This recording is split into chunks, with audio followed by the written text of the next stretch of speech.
Shalom, kekasih-kekasih Tuhan.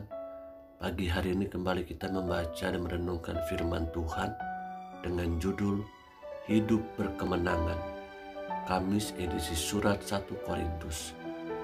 1 Korintus 15 ayat 1 sampai 58. Fokus ayat 53 sampai 58. Karena yang dapat binasa ini harus mengenakan yang tidak dapat binasa, dan yang dapat mati ini harus mengenakan yang tidak dapat mati.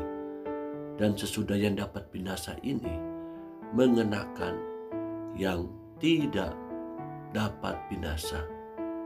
Dan yang dapat mati ini mengenakan yang tidak dapat mati.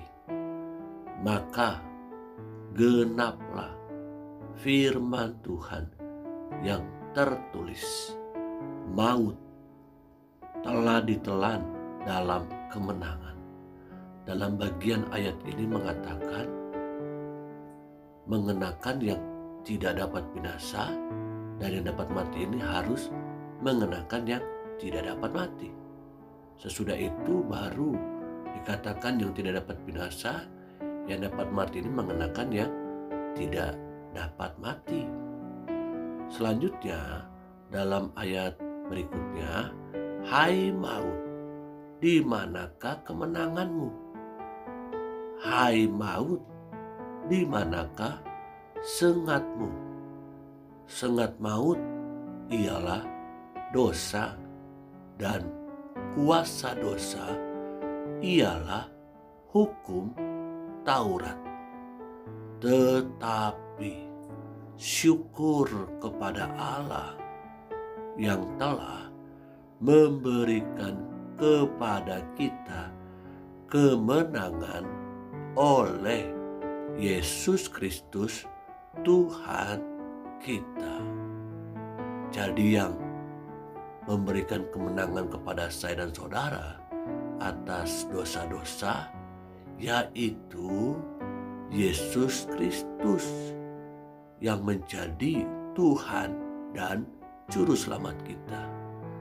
Karena itu, saudara-saudaraku yang kekasih, berdirilah teguh, jangan goyah, dan giatlah selalu dalam pekerjaan Tuhan, sebab kamu tahu bahwa dalam persekutuan dengan Tuhan, jerih payahmu tidak sia-sia.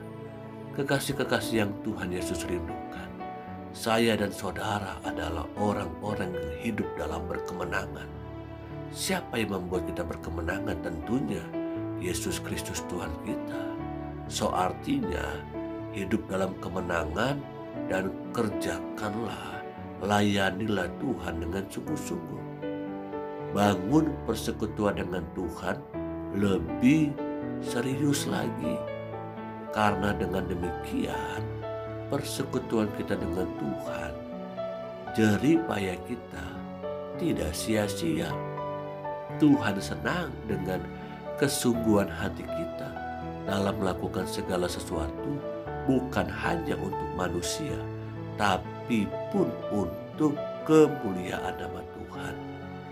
Mari hiduplah menjadi pribadi-pribadi yang sudah dimenangkan oleh karya salib Kristus di atas kayu salib.